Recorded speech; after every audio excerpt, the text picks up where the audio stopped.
He slid a contract across the table. 500,000 to pretend to be my fiancé for 3 months. I needed the money desperately. What I didn't need, falling for him, or the positive pregnancy test 2 months after our arrangement ended. Now everything's changed. If you've ever wondered how far you'd go for financial security, hit that subscribe button and notification bell. By the end of this story, you'll question everything you thought you knew about love, money, and the sacrifices we make for both. I never thought I'd hit rock bottom, but there I was, 3 months behind on rent, drowning in student loan debt, and staring at an eviction notice taped to my apartment door. My waitressing job barely covered groceries, and the art commissions I picked up on the side weren't enough. My roommate had already moved out, leaving me with double the bills and half the income. I was desperate, applying to jobs I was overqualified for, and getting rejection after rejection. That's when Mia, my childhood friend who'd somehow landed a job as an executive assistant to one of the city's wealthiest men, called me with what she called an opportunity. I almost laughed when she mentioned the words Alexander Reed and meeting in the same sentence. What would a self-made millionaire want with a broke artist like me? The Reed Technologies building was intimidating, all glass and steel reaching toward the sky.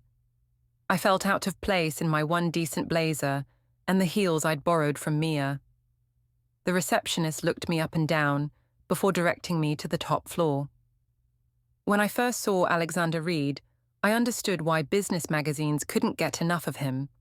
Tall, with sharp features and eyes the color of a stormy sea. He didn't smile when I entered his office, just gestured to the chair across from his immaculate desk. "Your friend says you're reliable and discreet," he said, his voice deep and unnervingly calm. "No hello, no small talk. I need someone to play a very specific role for the next 3 months." I sat there confused as he explained his situation. His grandmother was dying, and she had one wish, to see him settled down before she passed. The family fortune included a trust that would only activate once he was engaged. He didn't want a real relationship. He'd been burned before, he explained without emotion, but he needed someone convincing enough to fool his family and business associates. $500,000, he said, sliding a contract across the desk. 3 months of your time, you attend events, play the part, and when it's over, you walk away with enough money to restart your life. My mind raced with possibilities. I could pay off my debts, finish my degree, maybe even start the small design studio I'd always dreamed of. But pretending to be in love with a stranger, lying to a dying woman, could I really do that? "Why me?" I asked, my voice smaller than I intended. "You have no connections to my social circle. You're attractive enough to be believable, but not recognizable enough to draw attention. And according to Mia, you need the money desperately." His assessment was cold, calculated. I should have been offended, but he wasn't wrong. I thumbed through the contract, 20 pages of legal jargon stipulating everything from public displays of affection, minimal choreographed, to social media presence, carefully curated, to living arrangements, separate bedrooms in his penthouse. Page 12 caught my eye. Physical intimacy between parties is strictly prohibited. Violation of this clause results in immediate termination of the agreement with no financial compensation. He watched me read, his expression unreadable. Questions? A million of them swirled in my head, but only one mattered. What happens when this is over? "We go our separate ways," he replied without hesitation. "You take your money, I get my inheritance, and neither of us looks back."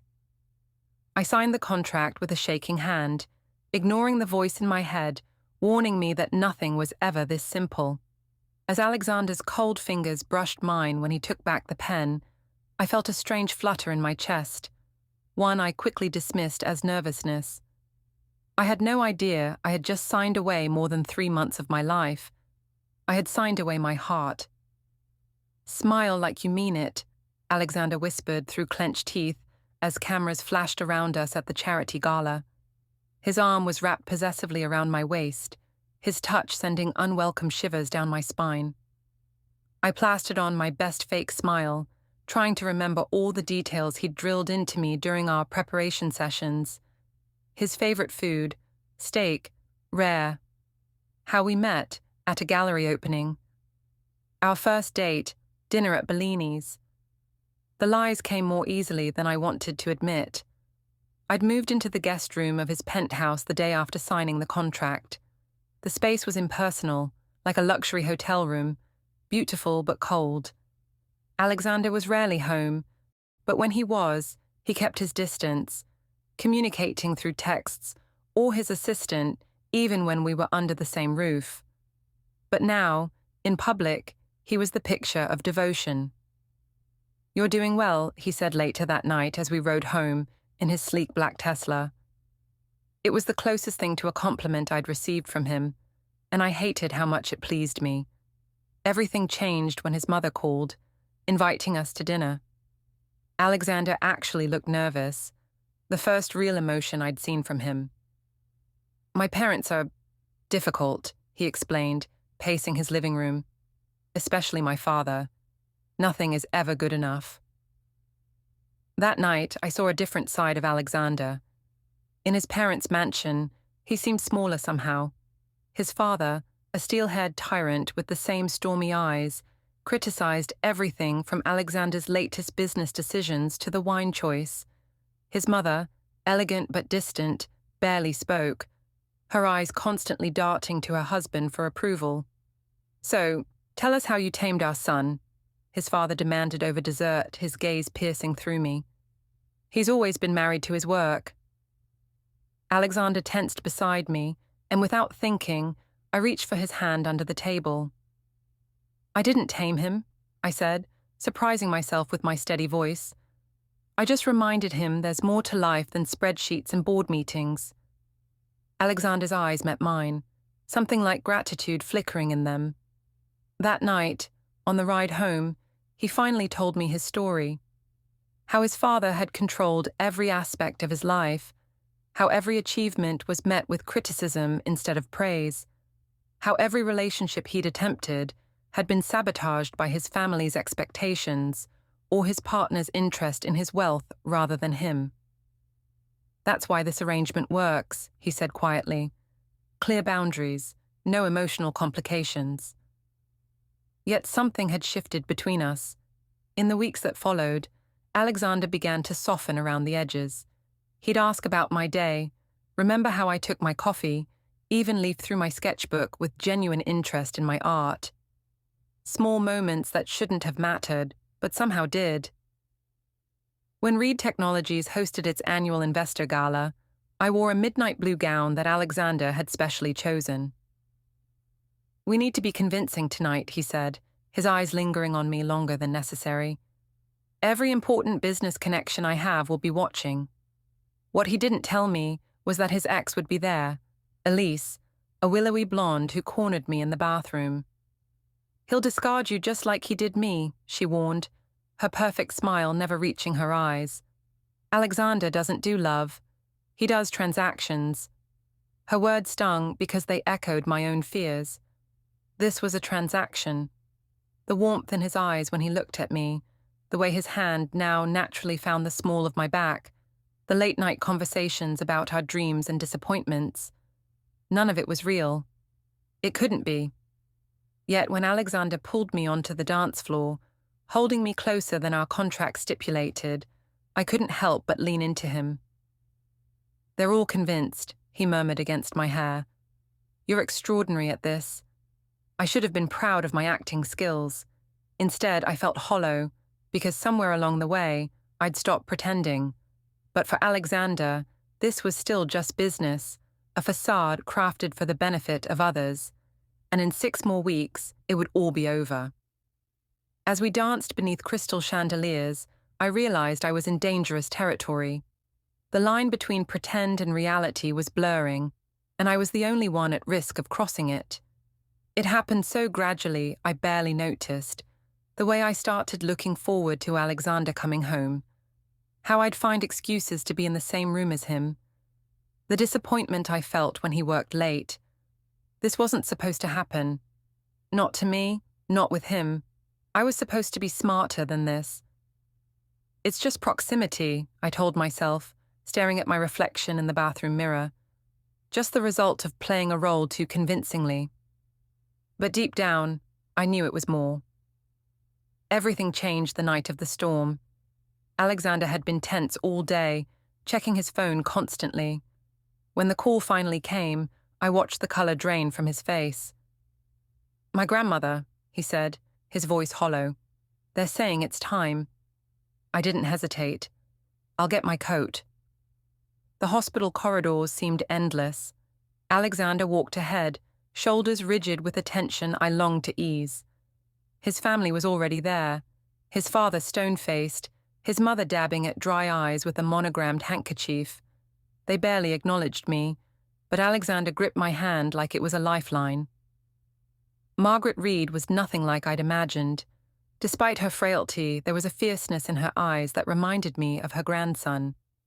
When she beckoned me closer, Alexander reluctantly let go of my hand. "So you're the one who finally captured my Alexander," she whispered, her voice surprisingly strong. I was beginning to think he'd never let anyone in again. The guilt lodged in my throat. This dying woman believed our lie. But then she squeezed my hand and added, "He looks at you the way his grandfather looked at me. That can't be faked, dear." I glanced at Alexander, expecting to see panic at his grandmother's perception, but instead found him watching us with something like longing in his eyes. Margaret passed peacefully that night. In the quiet of her hospital room, with family gathered around, Alexander didn't let go of my hand once. Outside in the parking lot, rain fell in sheets as we made our way to his car. Without warning, he pulled me into his arms, his body shaking with silent sobs. "I'm sorry," he whispered against my hair. "This isn't part of our arrangement." I held him tighter. "I don't care about the arrangement." We drove home in silence, the rain drumming on the roof. Inside his penthouse, Alexander poured 2 glasses of whiskey and handed one to me. "To Margaret," he said, his voice rough. "To Margaret," I echoed, feeling the burn of the alcohol and the weight of his gaze. "She saw through us, you know," he said quietly. "She always could see right through me." I set down my glass. "Maybe there was less to see through than you think." The air between us changed, charged with something we'd been fighting for weeks. When Alexander moved toward me, I knew I should stop him. Remind him of page 12, paragraph 3, the no intimacy clause, the professional boundaries we'd agreed upon. Instead, I met him halfway. His kiss was nothing like the chaste, camera-ready pecks we'd shared in public. This was real, desperate, and consuming. His hands tangled in my hair as he backed me against the wall, whispering my name like a prayer. Every rational thought vanished as we stumbled toward his bedroom, shedding the pretense along with our clothes. In the darkness, there were no contracts or clauses, just us, finally honest with our bodies if not our words. Alexander's touch was reverent, as if he couldn't believe I was real, and for those hours, nothing else existed. Morning brought harsh reality, along with the sunlight streaming through his floor-to-ceiling windows. I woke alone, the empty space beside me already cold. I found Alexander in his office, impeccably dressed, staring out at the city skyline. "Last night was a mistake," he said, without turning around, his voice once again the cold, professional tone I hadn't heard in weeks. "We were both emotional. It won't happen again." The words stung worse than any rejection I'd ever faced, because now I knew I had fallen in love with Alexander Reed, not the public figure or the businessman, but the man who whispered his dreams to me in the dark, who carried the weight of his family's expectations on his shoulders, who looked at me sometimes like I was the answer to a question he'd been afraid to ask. But as he turned to face me, his expression carefully blank, I realized the painful truth. Our contract had only 5 weeks remaining. Soon I would walk away with my money, and he would go back to his life. Last night hadn't changed anything for him, I nodded, swallowing the words I wanted to say. Of course, it was unprofessional of us both. The walls between us, briefly shattered, rebuilt themselves brick by brick. We resumed our choreographed performance, perfect in public, distant in private. But now every touch, every fake smile, every practiced endearment was torture because I knew what real felt like.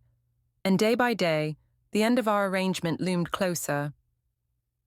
2 months after I walked out of Alexander Reed's penthouse for the last time, I still checked for news about him.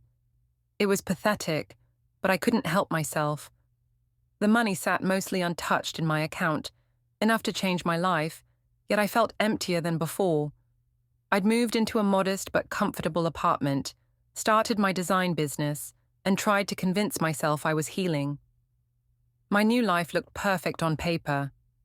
The contract had been fulfilled to the letter. Alexander had gotten his inheritance. I had my payout, clean break, no complications.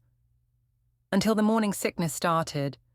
At first, I blamed it on stress or a stomach bug. But when I missed my second period, that familiar cold dread settled in my stomach. I put off buying the test for another week, as if delaying it would somehow change the outcome.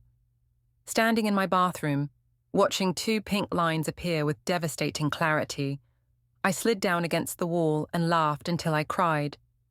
Of all the ways our arrangement could have gone wrong, this hadn't even made my list of concerns. I was pregnant with Alexander Reed's child. A child conceived during our one night of weakness, 1 night out of 3 months of pretending.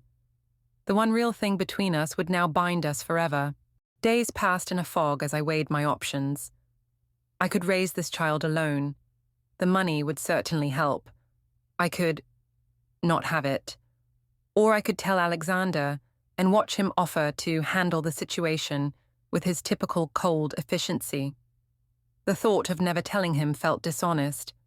Whatever had or hadn't been between us, he deserved to know. But every time I picked up my phone, I remembered his face that morning after, distant, closed off, regretting the one moment we'd been honest with each other. I was still deliberating when the nausea hit me during a client meeting. Racing to the bathroom, I barely made it in time. As I rinsed my mouth afterward, staring at my pale reflection, I made my decision. I had to tell him, not for me, and not even for him, but for this child who deserved the truth, whatever came after.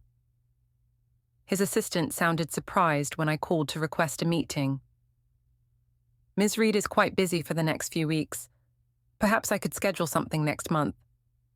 Tell him it's urgent, I said, my voice steadier than I felt. Tell him I wouldn't ask if it wasn't important. 2 days later, I sat in the same office where our arrangement had begun, the irony not lost on me.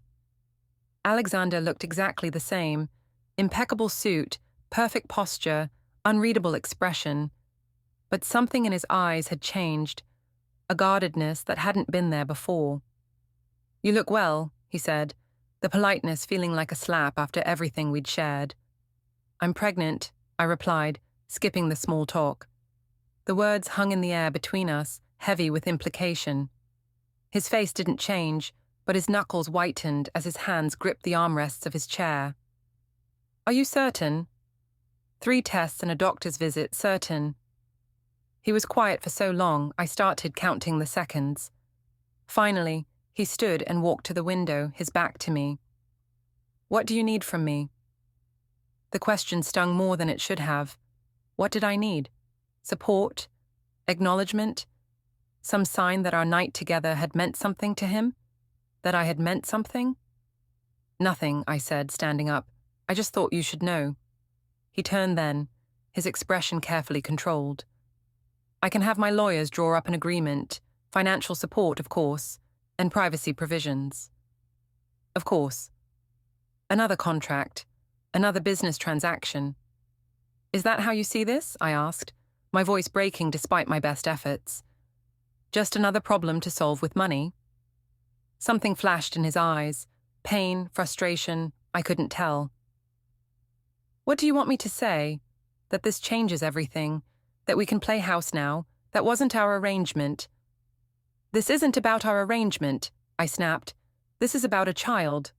Our child. A child neither of us planned for or wanted, he said, his voice cold. The words hit like a physical blow.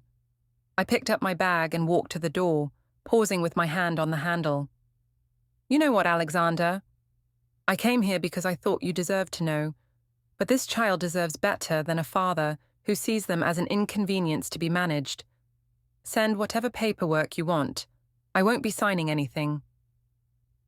As I walked out of the Reed Technologies building for what I promised myself would be the last time, I felt strangely lighter. I had done the right thing by telling him. What he chose to do with that information was his problem now. My hand drifted to my still flat stomach.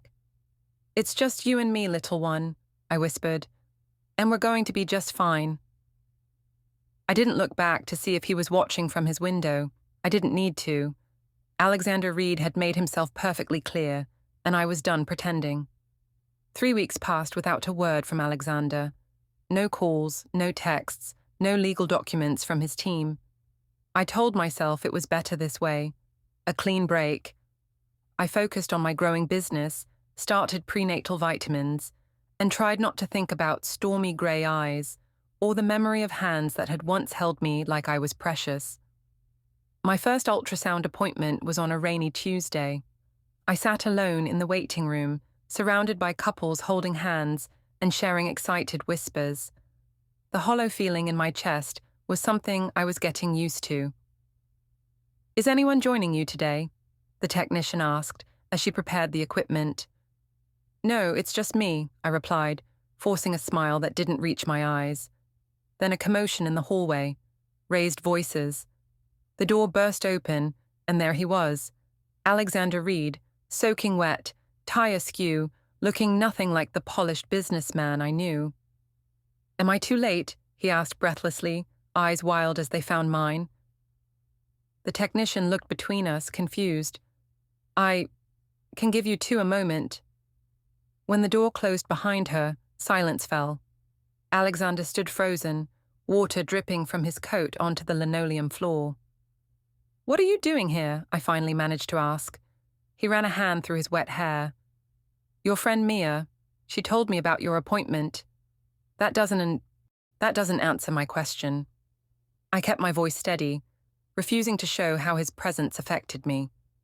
Alexander took a tentative step closer. I've been thinking about everything, about us. There is no us, I reminded him, protecting myself from hope. I know, that's my fault. He looked down at his hands.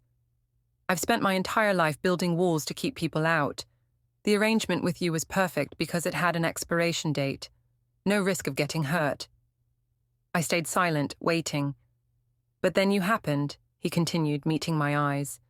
You with your kindness and your art and the way you saw right through me. You made me feel things I had spent years convincing myself I was better off without. So you pushed me away, I said quietly. He nodded, shame written across his features. When you told me about the baby, I panicked. All I could think was that I would fail. Fail as a partner, fail as a father, just like my own father failed me. So your solution was to throw money at the problem and walk away. The hurt seeped into my voice despite my best efforts. It was wrong, he admitted. It was cowardly. I've spent every day since then hating myself for it. He moved closer, kneeling beside the examination table. I don't expect your forgiveness, but I need you to know that I want this. I want to be part of our child's life. I want to be part of your life if you'll let me. I searched his face for any sign of insincerity, any hint that this was another performance. What I saw instead was raw vulnerability, the real Alexander, without masks or pretense. I can't go through another arrangement, I said, my voice barely above a whisper. I can't pretend anymore.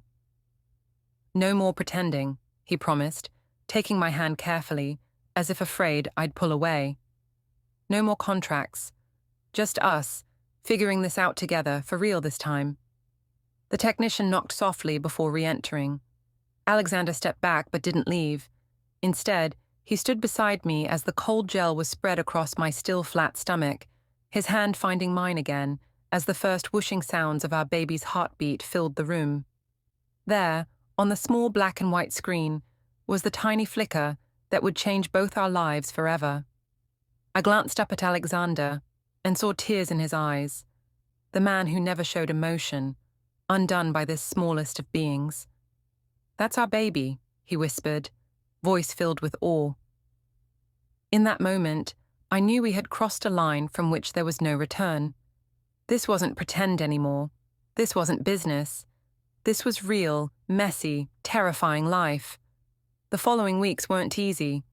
We took things slowly, rebuilding trust day by day. Alexander came to every appointment, read every pregnancy book, and listened to my fears without trying to fix them. For the first time, he shared his own fears too, that he'd become his father, that he didn't know how to love properly, that he would somehow damage our child without meaning to. "Why did you really need a fake fiancé?" I asked him one night as we sat on my small balcony, his hand resting gently on my growing bump. The truth this time. He was quiet for a long moment. My last real relationship ended badly. She was using me to climb socially, feeding information to competitors. After that, I convinced myself love was just another business transaction, something people faked to get what they wanted. "And now?" I asked, heart in my throat. Alexander turned to face me, taking both my hands in his. Now I know that what we had wasn't fake. Even when we were pretending, something real was growing between us. I was just too scared to admit it. 6 months later, as I lay in the hospital holding our daughter, with her father's stormy eyes and my stubborn chin, Alexander knelt beside the bed. This time, there was no contract, just a simple ring and a question asked with more emotion than I'd ever heard in his voice. "No more pretending," he whispered. "No expiration date. Just us, for real, forever." As our daughter wrapped her tiny hand around her father's finger, I finally understood. Sometimes the most genuine things begin with a lie. Sometimes you have to pretend to be something before you realize it's what you truly want to be. "Yes," I said as Alexander's lips found mine. "For real, this time." This story isn't over yet. Share your thoughts in the comments below about what you would have done in my situation. Would you take the money? Would you tell him about the baby? Subscribe for more real stories that prove truth is always more shocking than fiction.